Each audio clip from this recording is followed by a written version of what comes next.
Adesema mamu nyina jo ene enwumre ene ye benada October abosome ne de toso edumienu ewo mfimpimienu ene aduonu baako yesi nkonya ye ba betena se ene enwumre na chese gumbe show na ene ye de etoawo se wo Germany wo France wo Belgium wo Italy wo Netherlands wo America memo wo UK na wo hwe ya eye Facebook live no eye TVSYZ Ghana mo so mo hwe on eye YouTube yama obibia adwo ema obibia kwa ba nationwide babibia wodu ani be kire matama wodu edu ensia ne nyina mo no eye TVSYZ na eneyi ensema edebra woni de bebre de ede wo mu ne se Radio Gold ene eye TVSYZ Power FM yenua ekan ho ya ye friend se Radio SYZ 93.1 any radio stations awudo bebelebe Capital Radio 97.1 ewo Kumase nananom 92.5 FM ewo go so any stations akeka ho bebre ya NCA more than 100 radio stations odum no eneyi National Communication Authority omo e de krata aba bonten say sa radio stations ni nyina no on sign enso na onye adwuma anyway yensim biblia eka ho ayede ebrewo turumuturumo ho nsensem no so no ade a ekoso pa ya assistant speaker of parliament onmonyamfo Aban Babin wakasa apa ho se ono ne pen so de enye ne pen so na turumuturumo be ya adwuma nte kwan bia so obefa so se bill no ye be pass ewo emrase bejefiem na nsem ode tu dwa no anya majority leader onmonyamfo chairman Sambo nsu ya wo ye emrase bedwani edematememfo omo eye soame abato ampeso aso ede amono so eneyi waye ensantwefo enhyiemu wenyina aye nsem awodo a eboboba asori awodo ene nyumaku awodo ne penifo awodo a wakasa se eye LGBTQ1+ ne de keka ho no bill no on pass no eno so ho ensem ewa ha His Excellency John Dramani Mahama ede ne thank you tour third edition no wode akwakopie mu ewo Eastern region na ofri Eastern region hefa biem ena wode nani ekyere ne ekopie mu Eastern region ensem ben ena ode etu edwa wenyina ensem awodo a yaboabo ano atasetase a ene anwumre yi yede ebrewo na ye na special guest lawyer Kwame etu ahene kodua lawyer Kwame etu ahene kodua wo ye senior lecturer ewo Wisconsin University wasan opanyin a woye adwuma ewo National Road Safety ye kan inspection enne ne keka ho bebre wono na ye head ukọ National Road Safety aso ye a wabo adwuma papa na adwuma no waye ache abra na His Excellency John Evans Atames ewo ho nyina no na oye na adwuma ewo ho abra His Excellency John Dramani Mahama bai omo se eye aw lawyer Kwame etu ahene jamasi ne dehye twiribo akodua nana wadwuma wo bone so ani papa nti to awadwuma so His Excellency nana akufo adoba yenso oda so a wobo na adwuma na oyi obi a waye nsantwire adwuma pen waye adwuma ewo Radio Mercury pen and waye adwuma so ewo Capital Radio 97.1 FM so pen na waye efie nipa nti sede ye kano no oyi obi a obre ne ho ase papa nti ena nyame edi na duru saa empempen so a ode no adui tene megire se jamasefo a mutie mi eye Kumase Tafo so ame Club 600 Ashwomo Kusata Asewa Kwesi Boga ho Space of Life International School enwumere obi atini TV ho the whole Ghana ya oba betie eye lawyer Kwame etu ahene na yebesi nkonya ebedi nkomo ene enwume no ye morning show host ewo Capital eye 97.9 FM ye can voice dia or voice pa ene one ye special guest ye beda ho ne ape eye S natural mineral water edi agu yamnim na se ye biema yetumi abesi nkonya ye biebie nsem no nyina akyeremo na emre so a na lawyer Kwame etu ahena agina konya kase ene nei akaba ya bosumi ekomiensa enumiensa papa woni e ba bedi brunyin yakwa so se na sitie overspeeding overloading overtaking ya ehuni mfaso dabes omo on seed bed dabes e ba na eye forklight ya so no gran hu ba bia pepon na so be wona nya na ado na nya ba wo mia ho sem nyina no ye beka no ene anwumre ya kwantempo no so bo se ka bia se so na nsa ene nan ekona wotwe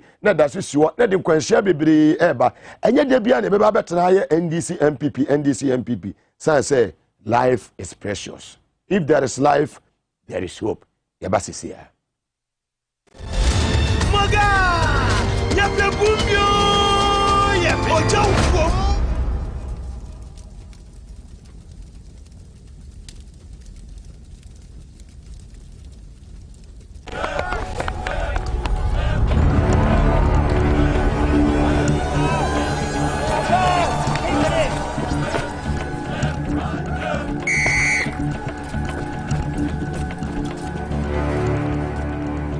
We are one man short.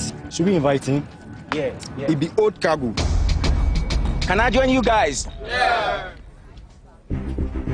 Always brave, fresh, natural, X, mineral, water.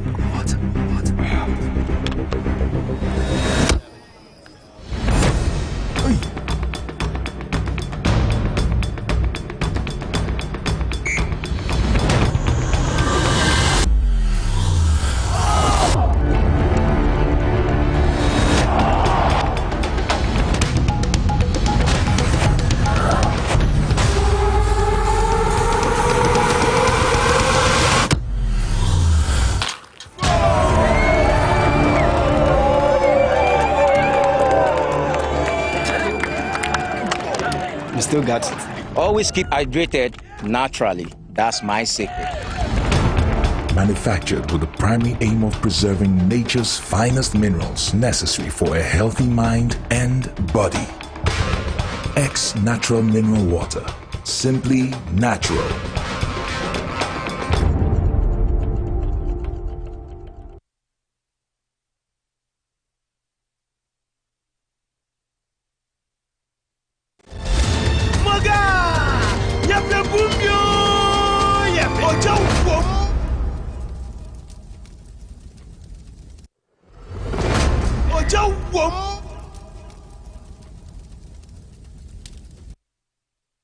More fire. Afi ebra na so se ye bibie nsem no mu ekiremo sene etie sene fata sabre de angels na sane 900 million omo na eba be ye o madwuma father take control na na yi de ehye ase na ehye ase afi eye abankesim ye kan abankesim na chese omampanyin na nado ochenkwa onu mbremu Ghana mampanyin na so ye ho ene ye hye ase na obi bebi sase sese de ekoba ne sen ene ho ena aware yeje aware ye tete ne se na wotwe wieye e yade se aware ekoso na aware ekoso no nenye gay for ena eware ena nye saa eye lesbianism foi omu bi ena na eware ne mom na ye opanyi a ono eye managing director edema eye gihok onimonyafo eye maso kofijima dodo na friend kofi Ghana dodo na so jesu edewu won de wodi kan de aba betu dwase won de ema de opema pa nemum de onpe eye kata asese ene proye kovigima se ma de on de opema pa kovigana asem odi tu edwano no na otwe awieye na eye isasalese na na kufuado de baba otoso eye miensa ene ono so ni fi ni konanim kakra na ono abomaso kovigima ne benso ni fi ekonanim kakra na ohwe omadi agora che na na do so de munim se oni onimonyafo maso kovigima omunyina na na ewo mrase bedwofiem ya na chese omobo adwuma ebom na na do ba yensu onyi ni mu ya osade na kwakoto ge hokro se ensan ba ene ade nyina no covid man so de obi anim se eja ho no ya ade kakanti on hwehwa na onye na adwuma ene de ensim bibiri na aba so na se hwa asew hwehwa na bo wadwuma na eno ena tunumu nsem aba betodwai ya Ghana fuo etwa adwadwo ene omo jamase omo bipua omo bedumase afomaso wiamo ase kofi ase ene mampon suta mampon bonkro ne potemu nyina ene asante achema gogo eba kontena ase ebesi eye doma hinkro omu nyina ekabi se na do adan ene tumutumu ase bi na do aye din ya na do nka hwe na do akasa Nanado akasa Nanado kasa na okasa ye abebuo Nanado ama megyina simpie so nkasa me be kasa tumutumu no magya tuma na asa menyintum ntimonye nemom Nanado na wotwe awieye ne baba ene honorable maso kofiji mababema akwakoware etisa Nanado yese panyi tifie no hwema mofra we na kan eka na kawefo a oka ho it for the first time ya mebo Nanado abaso se wa ma ne baba na akwakoye lesbianism wanya lesbian woni oba ankoware nemom Nanado atimi atrase ahunu se ne baba no koware honorable maso kofiji ma ne baba be ma na ebeboa mo matimi awo ede ba abafie amadachi bi omoba ne betimi aba abaye lecturer ewo University of Ghana Legon ne ba ne betimi aba abaye lecturer ewo KNUST Kwame Nkrumah University of Science and Technology obetimi akọ eye Cape Coast obetimi akọ Winneba na se Nanado agye atum na se aware bia so ne bagye atum a abusua mienu ni nyina agye tum akọ apam se ye de hye na ba bia okọ no ihu se okọ a asomdwe beba fie ahoto ebeba fie na agya ye de akwakọ oba na kọ ne akwakọ bisa be ma ne se oba na obese no ye bie ni so aka kire se oba na eye wei ena oba fie se wo pe no aka se ai na eno ena agya ono abo maso kofijima ene omofo omo snap asante ama mere se ne city akanfo omo fe ne agro ene tuman ene Holland waxi na do fie de ehunti mfa hwa chana fo tuma bi anko ene omo suan tuman yenya ne tese ono abo maso kofijima etumo mre kwa over more than over 500 Holland waxi tata so ene nana beba nana teso nana ejineni nana fu wienshan ntuma ne din kwanu no ene omukopie mo ewo Jubilee House mukopie mu yi ene nana Kufuado se honorable kofijima ba na eba abeje aware eba abesra aware ye ena Nanado ji wo ma wa tu one ne hokane ye ma Rebecca Nanado se da bi me kwa metement na sesa na anya me kwa na me yebusuani san se me wa mamu mu eti ne Dr. Mahmoud Bawumia vice be kame ho ene Samira be kame ho ene abusuafo bebre ene hoidie minim me hu gabi wo hodie na ne asai emema ene ma na esa uhu se oba na oba esa na me pese ye kohwe aware ye course wo Jubilee House no ye de ani kohwe bi ansa ne yaba tumu no so ye kohwe Nanado baba ene honorable masoko vigima be bayima aware ye course wo e wo Jubilee House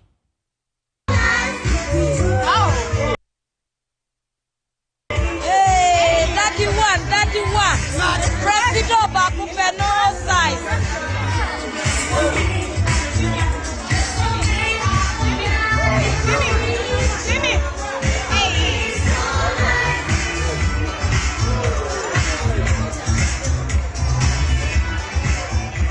President one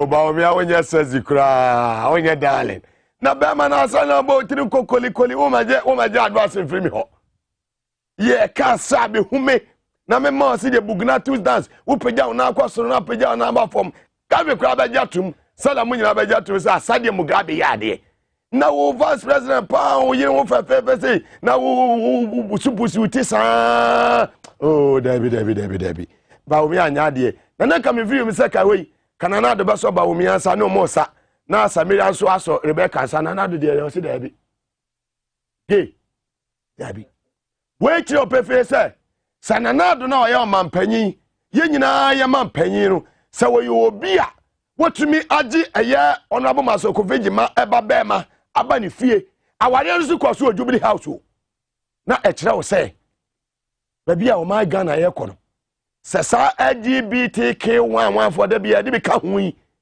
se o mo pass bill na obi ka se Nanado ensan a na mene no anya adwene tie mo mampanyin abaso e wa hansa na ene so asan ya wawade ba ko e Japan wo mo sa de ko parliament bi na ho esem na beba akiri na enei Speaker of Parliament onimonyafo Aban Babin and what they are to just say ena abasori na tunumu radio stations TV stations yan kan sem bia na da bia na tunumu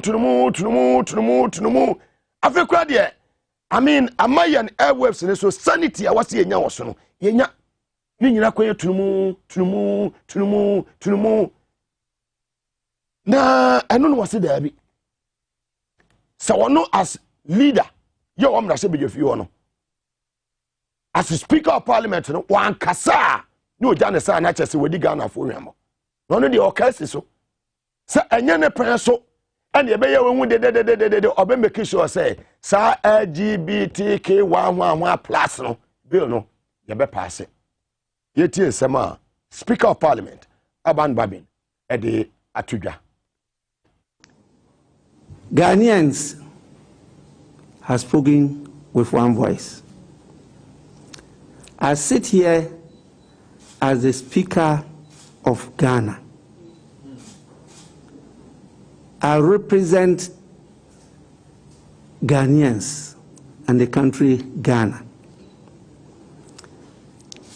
We have spoken with one voice that we don't want anything to do with whatever terms they add, because there's still no end yet. As we are told, we used to call it lesbians and gays. Then they started talking about transgender, they talked about transsexual, they talked about queer, and they've added another Q. And then they started intersex, and they brought another A. They added another A. Now they added P. And then they see two letters that they see a plus. One of their activists called Moo said in social media, I'm a funny person. That the speaker is a funny person. I will continue to be funny to make sure that the right thing is done.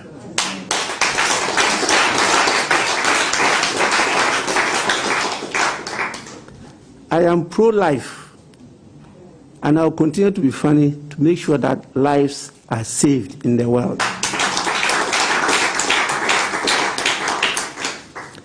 I will continue to be funny to ensure that this world created by God as a garden of Eden for us to enjoy will continue to be enjoyable by all of us. We will not threaten any person, but we shall also not be threatened. And all those threatening the members of Parliament who are leading this bill, please be warned.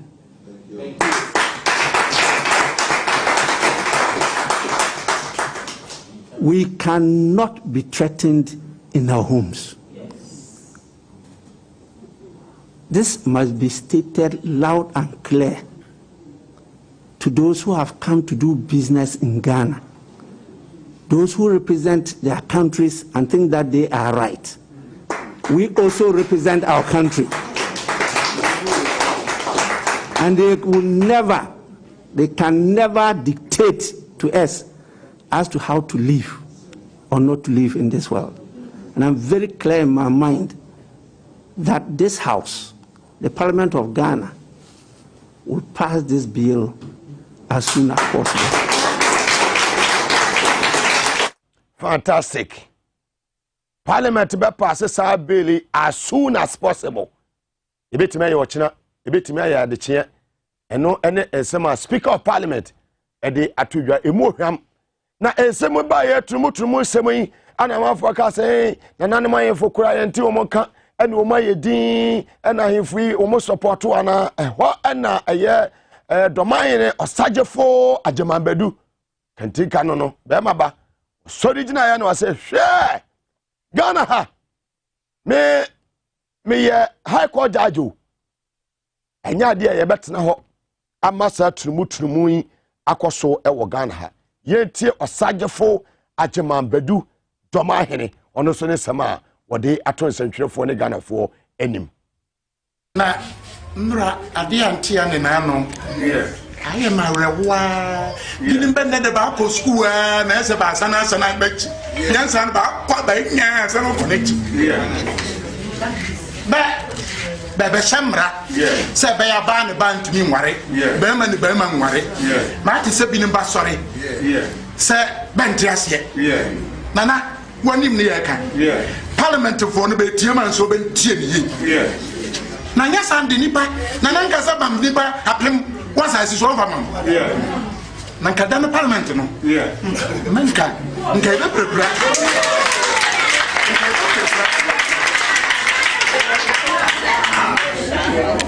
Mekasa, Yura, Aban, Sumani, Babin, saying Yahono, Tiamasamia, and your uncle, Honorable Chairman Sobusu, Haruna. Idrusu, Mr. Ben Badano, and the Barbican or Parliament. And so my mother, yes, some George in the Nipaka Club, Ben Banyas, I same way. I am for all Ghana, I take Chile, Papa, I saw for force to take Chile, Ghana for Nano Baby Sabisabeno, Mudu, I said. A papa has been in a Bobian, Sadia. Now, what's the Gina? Ban a band to me, Mario, Batman, Batman to me, Mario. Never bad about some pride to Babia. Many men are too for the Akamaka. Don't worry. No more. I think, someone.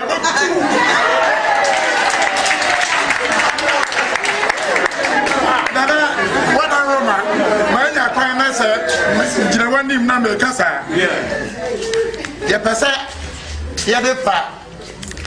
Why him VSA? Maybe I see in a Ghana in a Biat. Abrafuni, yes, a Quabro Tom. Yamba Bafisa.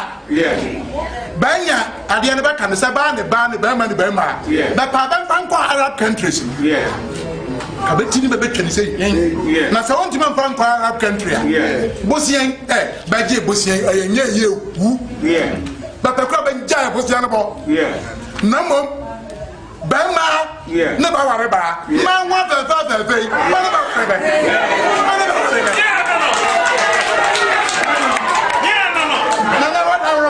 Super Program say, Nana say, what is she? Massive battery. Na Bama, let Mamma was yet. Banaba.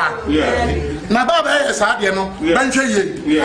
Banda Kabima Minkabi, Nanya Judge, Kabika Minkabi, Nkwa Sabana Bana, Bema, Bema, Aminana, Ebasaya Mamre, Sabio, Sodom Nugomora and Gradan Rye. San no men about Basudi, Mankabadu, Bikulani, Babuba, Baba, and Babuba. What are Roma embassies in our man who said, me, I remember that Sakaya. Some Guama and Peneso, Madame Pavisa, then refuse you. Because in Tim Crum or death. Sikaso Hanambwa, Yampoti Biabusia, I get bien why you're paying BS. Enti catch embassy for them. Then Faban to Yasenum. Yeah, Ghana for me, Obatna, Yentimin call because we a different country. Who UK, UK, or Canada, Canada, who America, Canada. One young man, no baya. Unquiet room, the Mum Seprum had a job at the no. Empty parliament. Why ever? Now, one home, named Dom Nipa 10,000. Near parliament, what other bears are again. Now, yet, I can't show you, here say. Say you are.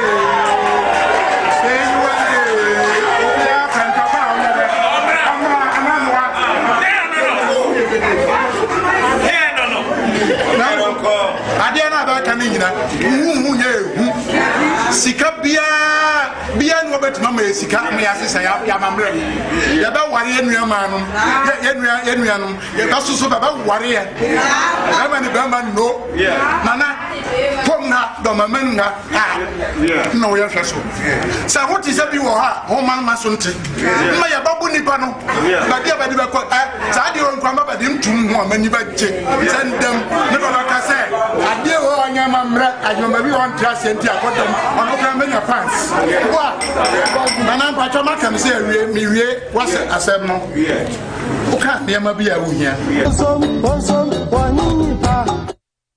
well sajefo ajimambedo no Roma hene hey ba wakasa ahwe se de no si team fifiri a wasam ne fifiri na utimo se na bibi keka bibi nani abre ti monya careful me yesho se enanwumre yi panifo bibiri ne ehwe program no na Gabi so se na Jomahama opene so ana opene so na Gabi no ye waseme ye ndi fo ne omutu mu fie Jomahama okawe wa Scotland ndi fo so mompe ti sada nanado baba ne masokofiji mababa ma akoware no sa pepepe na yeso ye pene so Jomahama baby if you free mo no e muslimi any Christians o and if you want socialization on the way say socializing wo no e different ya dey be pene turumo so yempe ade kama say e wo ho a me nra me ba second boy nya 4 years e princess me say me peturumu ya me de ye de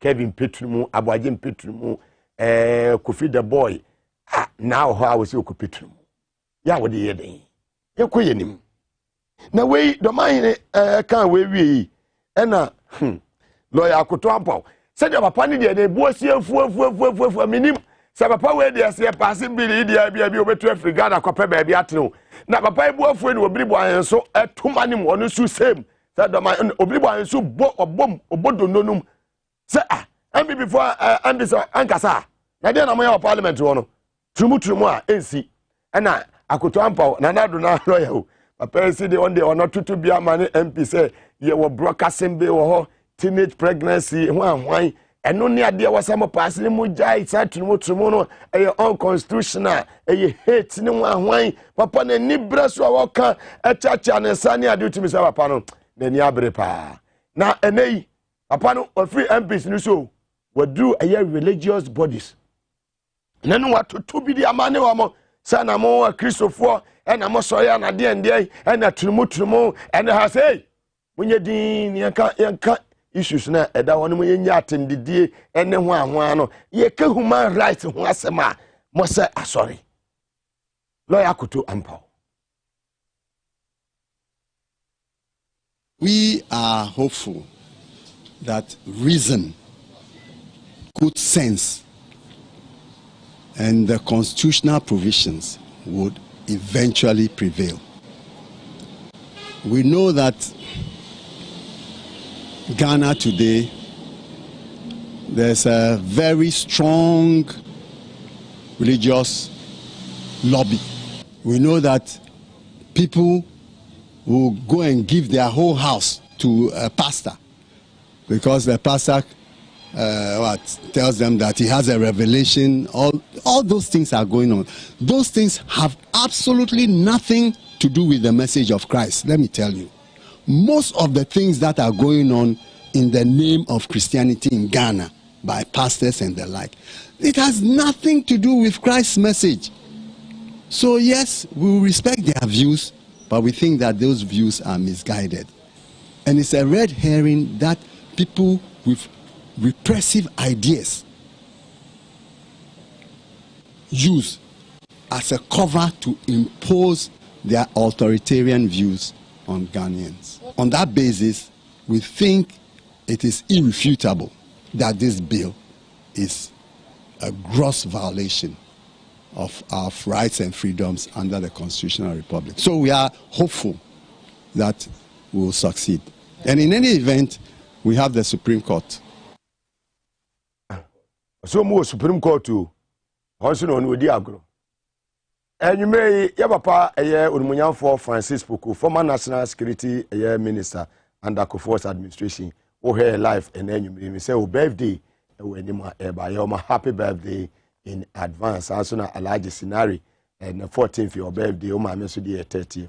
Happy birthday in advance. Na yakoyenim leader of missionary groups your mem hanso no ayen central for enhia mu missionary groups ni nyina central for enhia mu no o ma won leader ya wodi o manim no ono ene de ensem eto nsentwefo anim efa LGBTQ ehon ensem ne plus yeti ensem a omo de tuja. Pediatricians or gynecologists and pediatricians are not allowed when you are born to write on your card that you are male or female in some countries. They say you must wait for that child to become of age to tell you that I'm male or I'm female. What kind of nonsense? So doctors are not allowed to work. Then we have gender dysphoria. Those people who cannot make up their mind whether they're male or female. They have anxiety. They have depression. Meanwhile, because of the so-called conversion therapy, they say that doctors should not tell you that, oh, you are depressed. They should just affirm that, oh, you are okay. It is because you are transgender. If you say they have depression, the laws will arrest you and take you somewhere. So doctors, medical professionals, health professionals in these countries they are not at liberty to offer professional medical advice. Because if you do, they will accuse you of promoting conversion therapy and get someone to come and arrest you. So you can't even advise them when you see that, oh, it's depression or it's anxiety, because now we say homosexuality is normal. We have voted and thrown it out of the American Psychology Association's book, and now the whole world must follow America and something crazy. And there's child sex abuse. The research also shows that most of them experience sex abuse, and that's what has made them who they are in childhood, and then they repeat same. You see where the Genome Project said that 75% of what contributes to your sexual orientation is based on your environment and culture. So if in your environment you were sexually abused, your sexual orientation towards your children will emanate from what happened to you. Are you with me? So that's the logic in the science. So the science has shown that for most homosexuals, they are likely to replicate and visit the same type of experiences they've gone through on their children and young people in their environment. Keep that in mind. Let's look at the data. The ratio of physicians per 1,000 people in Ghana at the moment is 0.1. Number of physicians per 1,000 people is 0.1. Compared to 2.6 physicians per 1,000 people in the UK and 2.8 physicians per 1,000 people in the US, you have 0.1. It's not 1 year too. One, you want to embrace these issues. We also have a low overall national hospital bed capacity. Our total bed capacity is 0.9 bed. We haven't got one bed though. 0.9 bed per 1,000 people. In the UK is 2.5 beds per 1,000 people. And in the US 2.9. You have 0.9. Keep that in mind.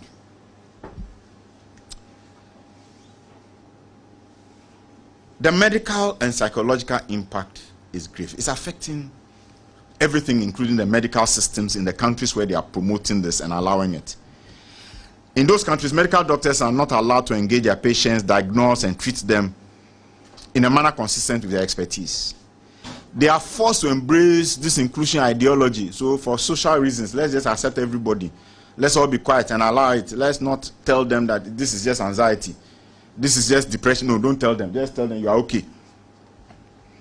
The mandate being pushed by the current US government in this area is being challenged by the Alliance Defending Freedom on behalf of the American College of Pediatricians, as well as the Catholic Medical Association and other individuals. So this thing that is going on, for example, in the US, is being challenged. The gender inclusion package is holistically dangerous. Let me say that. It's holistically dangerous. I want to say we are embracing everything.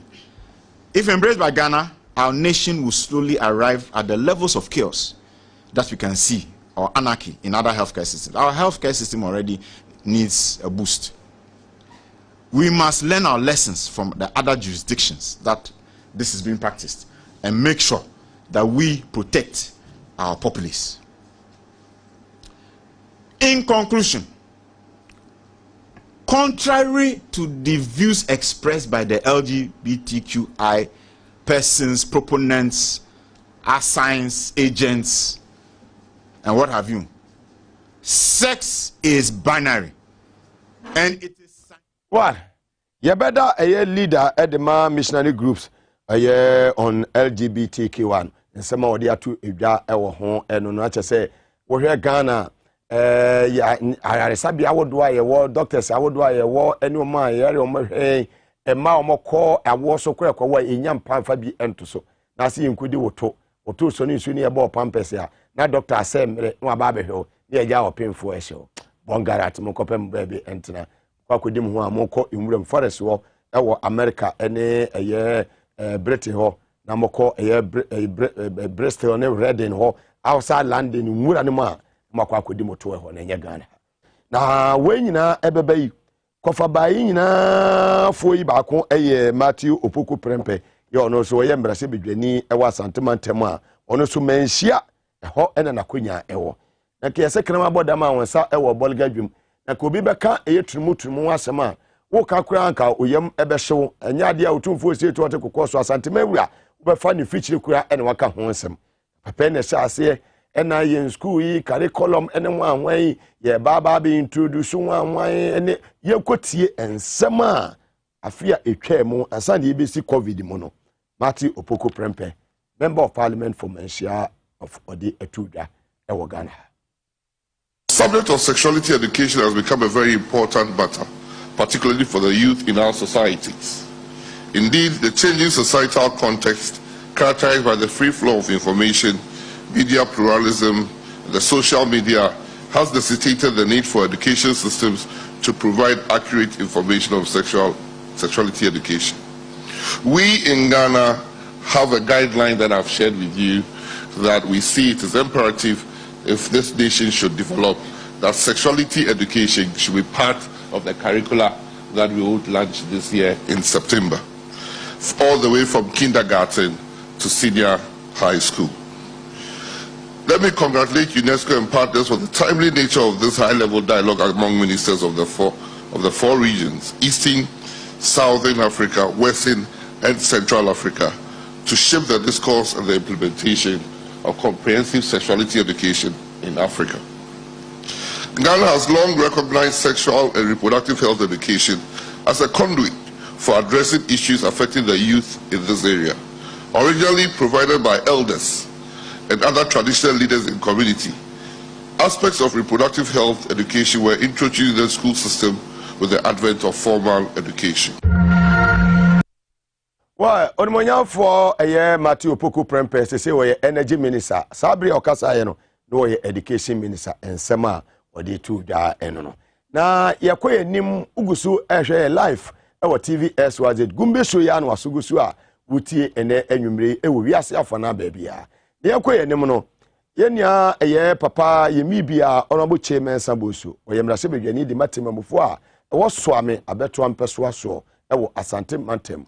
Ono ene san majority leader na ensema ene se dwefo nhye ma ono so aye no e kire se speaker ensema wo ka no yakwaye se chenchena che na enema bi wo ya hwe yi a ibelusu niema bi ene sensem bi ase ene sema wo ka no atese de obobola ode nam tentenu an e konche na ode bam esu board de eno a de hwe wo ma ayego eno aso bebo ato atenam te se de ne party eye ya Ghana ya share a Zimbabwe fui. And once an HMS Amusu, what in an church over the bar, na Asama Befi, and then Oyens and Jeff Winshim. Yetin Sema, or the two that LGBTQI, Bila Abetom Rasibid. It's not majority versus minority.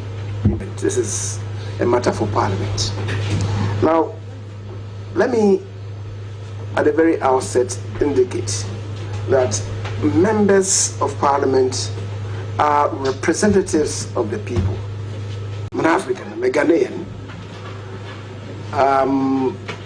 Ashanti, the Kwabriman, and I have my own values, I have my own upbringing, right? So that one is shaped by my traditional upbringing. As I've said, along the line, Christian as I am, and I was born into Assemblies of God. So my faith also impacts on my upbringing. We have our own concepts of what is right and what is wrong. I don't know of any ethnic group in this country that will applaud this. If I heard right, the speaker was even saying that the bill is going to be passed. If I heard